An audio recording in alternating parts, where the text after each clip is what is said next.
अस्सलामुअलैकुम, मैं हूँ तहमीना शेख। लाहौर का गलीज़ तरीन वाक़या आपके सामने रखने जा रही हूँ। वक़ुआ कुछ इस तरह से है कि एक उम्र रसीदा जेठ है जो अपनी जवान भाभी के इश्क में मुब्तला हो गया और फिर इस इश्क को और इस भाभी को हासिल करने के लिए इसने घनौना प्लान बनाया। बड़ा भाई छोटे भाई को रास्ते से कैसे हटाता है, कैसे इस हवस के पुजारी को गिरफ्तार किया जाता है जो रिश्ते में जेठ है। दौराने तफ्तीश कौन से गंदे हकाइक हैं जो ये पुलिस को बताता है, जो हम आपसे शेयर करेंगे। इन गंदे अंडों को बेनकाब करना मेरी जिम्मेदारी है जो मैं निभा रही हूँ। जेठ क्यों ऐसा चाहता था और कब से अपनी भाभी के ऊपर गंदी नजर रखकर बैठा हुआ था। जब जेठ के घर में बीवी मौजूद थी तो अपनी बीवी को छोड़कर अपनी भाभी, जो कि इज्जत होती है, जो बेटी होती है, जो बहन होती है, उस पर क्यों नजर रखकर बैठा था और नाजायज ताल्लुकात क्यों कायम करना चाहता था। क्या दोनों भाइयों में किसी बात पर रंजिश या नफरत थी जो जेठ इस सूरत में निकालना चाहता था। ये तमाम सवालात हैं जो यकीनन आपके जहन में होंगे। इन तमाम सवालात और इन तमाम के जवाबात डिटेल के साथ आज के व्लॉग में मैं आपसे शेयर करने जा रही हूँ। लाहौर में इलाका है मिस्री शाह। मिस्री शाह में एक अफसोसनाक वाकया पेश आया है जहाँ पर रहते हैं दो भाई। बड़ा भाई जो है उसका नाम है शब्बीर। शब्बीर जो है वो एक मोरिया पुल के इलाका में एक किराए के घर में रहता है अपने बीवी और बच्चों के साथ। 3 इसके बच्चे हैं। बीवी का नाम है ज़ारा। अब मैं दूसरे भाई पर आती हूँ जिसका नाम है उस्मान। ये शब्बीर से छोटा है। इसके 2 बच्चे हैं। इसकी बीवी का नाम आयशा है और ये मिस्री शाह के इलाके में एक किराए के घर में रहता है। उस्मान शुरू से एक लापरवाह लड़का रहा। खरात की फैक्ट्री में एज अ वर्कर काम करता है, यानी मुलाजिम है।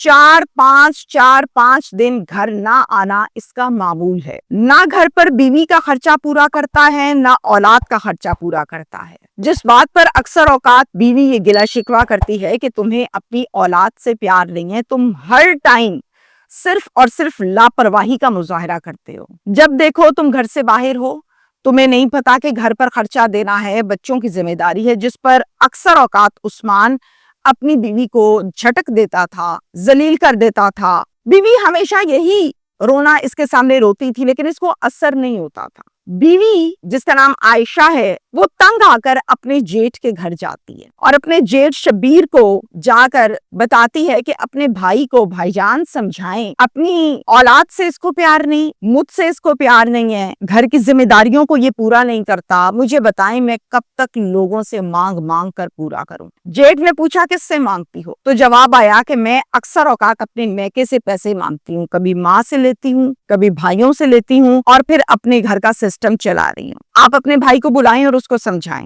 कहता है अच्छा मैं इसको बुलाता हूँ और समझाता हूँ। जेठ इसको बुलाता है, यानी शब्बीर बुलाता है उस्मान को और बुलाकर कहता है कि ये क्या तुमने तमाशा अपने घर में लगा रखा है, थोड़ी सी गैरत करो, तुम्हारे बच्चे हैं, तुमने उनकी रोटी पानी पूरी करनी है, तुम क्यों पूरा नहीं करते। जिस पर उस्मान ये कहता है कि आइंदा से ऐसा नहीं होगा। ये कहकर वहां से चला जाता है। कुछ दिन गुजरते हैं लेकिन उस्मान के कान पर जूं तक नहीं रेंगती, उसे कोई असर नहीं होता। सेम एज इट इज, जो पहले रूटीन थी वही रूटीन रहती है। कुछ दिन मजीद गुजरते हैं। बीवी मजबूर होके, जलील होके फिर से जेठ के घर इस उम्मीद पर जाती है कि चलो मैं भाईजान को फिर कह के आती हूँ, शायद मेरे घर के हालात या मेरा शौहर बेहतर हो जाए। फिर जाकर कहती है कि भाईजान आपने बुलाया था लेकिन उसको कोई असर नहीं हुआ, ना उसको कोई फर्क पड़ा है, ना उसको पढ़ने में समझ गई हूँ इस आदमी को। आप ऐसा करें, आपके बाहर ताल्लुकात हैं, आप लोगों में उठते बैठते हैं, आप मेरी कहीं पर नौकरी लगवा दें, मुझे किसी के घर में मुलाजमत ले दें, मुझे किसी फैक्ट्री में लगवा दें, कुछ भी करवा दें, चंद पैसे आ जाएं जिससे मैं अपने बच्चों की 3 टाइम की रोटी पूरी कर लूं।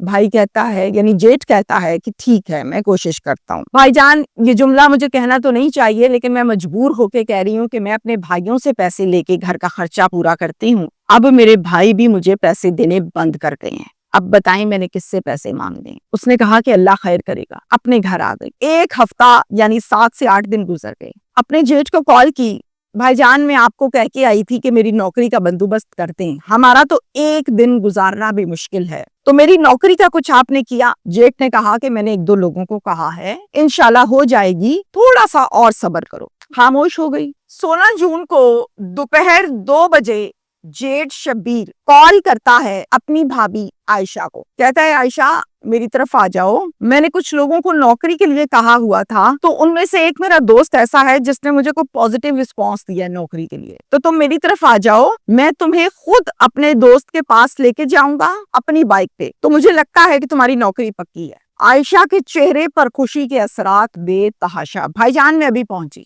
عائشہ اٹھی، کپڑے چینج کیے، اپنے بچے اٹھائے، نانوں کے گھر چھوڑے اور خود چلے گئی جیٹھ کے گھر۔ اب جیسے ہی یہ جیٹھ کے گھر گئی تو دیکھا کہ گھر پر اس کی جیٹھانی نہیں ہے اور جیٹھ کے بچے بھی نہیں ہیں، صرف اکیلا شبیر گھر پر موجود ہوتا ہے۔ جیسے ہی اندر جاتی ہے، جیٹھ گھر کا دروازہ پہلے بند کرتا ہے اور پھر کمرے کی کنڈی لگاتا ہے۔ عائشہ تھوڑی سی چونک جاتی ہے کہ یہ کیا کر رہا ہے۔ شبیر کہتا ہے عائشہ مجھے تم بہت پسند ہو، بڑی دیر سے میرا تم پر دل ہے، تمہارا شوہر تمہاری قدر نہیں کرتا، میں تمہاری قدر کروں گا۔ ایک عرصہ ہو گیا تمہیں دھکے کھاتے ہوئے، اب تم یہ سوچ رہی ہو کہ تم خود کمانا شروع کر دو گی۔ دیکھو میری بات سنو، جو لڑکیاں کمانے کے لیے گھر سے باہر جاتی ہیں ان پر سارے باہر کے آدمی نظر رکھتے ہیں۔ میں تمہیں فیکٹری میں لگوا دوں، فیکٹری کے ملازم تمہارے پیچھے پڑ جائیں گے، تمہیں استعمال کرنا چاہیں گے۔ تم نے مجھے کہا کہ مجھے گھریلو ملازمہ کی نوکری لگوا دو، میں گھروں کے کام کرنے کو بھی تیار ہوں۔ گھریلو ملازمہ لگواؤں گا تو گھر کا مالک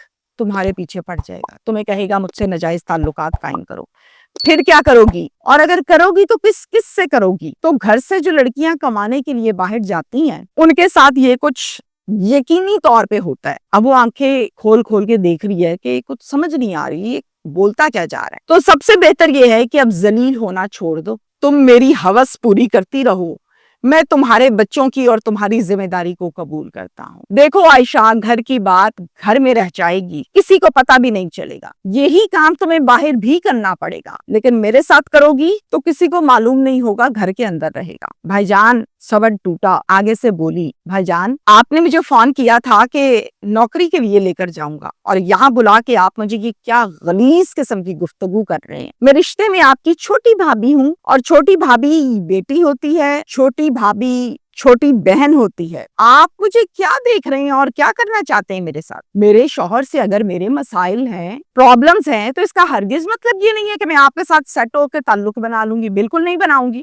شبیر کہتا ہے عائشہ عثمان شروع سے لاپرواہ ہے، تم اس کے ساتھ رہو عائشہ، تم اس کے ساتھ نہ رہو، تم بھوکی رہو، تم جو مرضی کرو، میرا بھائی ہے، مجھے پتا ہے اسے کوئی فرق نہیں پڑتا۔ بی بی اگر میری بات نہیں سمجھو گی تو ذلیل ہوتی رہو گی۔ اب یہ ڈھیٹوں کی طرح اس کو مزید کنوینس کر رہا ہے۔ پھر سوچو میری بات کو، سمجھو جو میں کہہ رہا ہوں، تمہارے کام کی بات ہے۔ اب کی بار عائشہ ذرا اسٹریٹ فارورڈ ہو گئی۔ عائشہ نے کہا مجھے لگ رہا ہے آج آپ بھائی جان ہوش میں نہیں، آپ نے کوئی نشہ وشا کیا ہوا ہے اور آپ نشہ کر کے بیٹھے ہیں۔ کب سے یہ گندگی آپ کے اندر چل رہی ہے؟ کب سے یہ گندی نظریں آپ نے مجھ پر ڈالی ہیں جس کا ذکر آج آپ نے کیا؟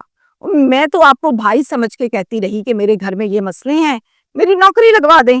مجھے کیا پتا کہ آپ ہی مجھے ہوس کا نشانہ بنانے کی تیاری کر کے بیٹھے ہیں۔ جیٹھ جیسے ہی دیکھتا ہے کہ بھئی یہ تو ذرا زیادہ ہی سیدھی ہو گئی ہے، فوراً اٹھ کر جیسے یہ جاتی ہے اس کو زبردستی پکڑ لیتا ہے اور پھر اس کے ساتھ زیادتی کرنے کی کوشش کرتا ہے، اٹیمپٹ کرتا ہے۔ یہ آگے سے مزاحمت کرتی ہے، جتنی اس میں جان تھی اتنا یہ آگے سے رسپونڈ کرتی ہے، باز کراتی ہے، اس کو دھکے شکے دیتی ہے، جس پر جیٹھ اس کے کپڑے پھاڑ دیتا ہے، اس کو مارنے پیٹنے لگتا ہے۔ اس مار پیٹ کے دوران عائشہ کے جسم پر بے تحاشا خراشیں اور نشانات آ جاتے ہیں۔ پاس ایک ڈنڈا پڑا ہوا ہے، عائشہ اس ڈنڈے کو اٹھاتی ہے اور اس کے کندھے پہ زور سے مارتی ہے۔ جب ڈنڈا اس کے کندھے پر زور سے لگتا ہے اور وہاں سے یہ فرار ہو جاتی ہے۔ جیسے ہی وہاں سے بھاگتی ہے، باہر آتی ہے، تو باہر آتے سال یہ دلیر عورت 15 پر کال کرتی ہے اور پولیس کو اپنے ساتھ بیتی ساری بات تفصیل سے بتاتی ہے۔ مصری شاہ پولیس بہت اچھا رسپونڈ کرتی ہے۔ پولیس جیسے ہی آتی ہے اس کو دیکھتی ہے، کپڑے پھٹے ہوئے ہیں، پاؤں سے خون نکل رہا ہے، ہونٹ خشک ہے، دوپٹہ ہے نہیں، مار پیٹ خوب ہوئی ہے، بال بکھرے ہوئے ہیں۔ سب سے پہلے اس کا ڈھانپ کر اس کو ہاسپٹل لے کر جاتے ہیں اور ہاسپٹل میں اس کو فرسٹ ایڈ دیا جاتا ہے جہاں جہاں اس کو چوٹیں لگی ہیں اور جہاں جہاں سے اس کا بلڈ نکل رہا ہے۔ اس کے بعد پولیس ملزم پر مارتی ہے چھاپا واپس گھر آ کر، لیکن گھر سے ملزم فرار ہو چکا ہوتا ہے۔ مصری شاہ تھانہ میں ایک مقدمہ درج ہوتا ہے جس کی مدعیہ بنتی ہے عائشہ خود۔ پولیس جگہ جگہ ریڈ کر کے ठीक 3 घंटों के अंदर इस मुलजिम को गिरफ्तार कर लेती है। उसके बाद आयशा अपने शौहर उस्मान को कॉल करके जो कयामत इसके साथ ढाई गई वो सब बताती है। उस्मान कहता है कि तुम्हारा दिमाग आज फिर खराब हो गया है। उसको यकीन नहीं आता और वो कहता है कि बकवास बंद करो, मेरा भाई ऐसा नहीं हो सकता, तुम झूठ बोल रही हो। जब उस्मान थाने गया और जाकर अपने भाई शब्बीर यानी कि मुलजिम जो कि पुलिस की हिरासत में है उसकी जबानी सुना कि हाँ मैंने ये काम तुम्हारी बीवी के साथ किया है, तुम्हारी बीवी मेरे हाथ से निकल गई, फिर जाके इसको यकीन आया कि हाँ मेरी बीवी ठीक कह रही थी। पुलिस ने रेड किया, मुलजिम को गिरफ्तार किया और इकबाल जुर्म किया। अल्हम्दुलिल्लाह आयशा की इज्जत बची। SHO साहब मिस्री शाह में जो तायुनात हैं वो कहते हैं कि जब इसको हमने गिरफ्तार किया पहले तो ये मान नहीं रहा था, ये कहता था कि नहीं नहीं नहीं मैंने कुछ नहीं किया, मेरे पे इल्जाम लगा रहे हैं। जब हमने टेक्निकली अंदाज में तफ्तीश की तो फिर इसने इकबाल जुर्म किया है और इस मुलजिम को, इस जेज को किसी किस्म की कोई निदामत नहीं है कि मैंने बहुत ही गंदी हरकत की है।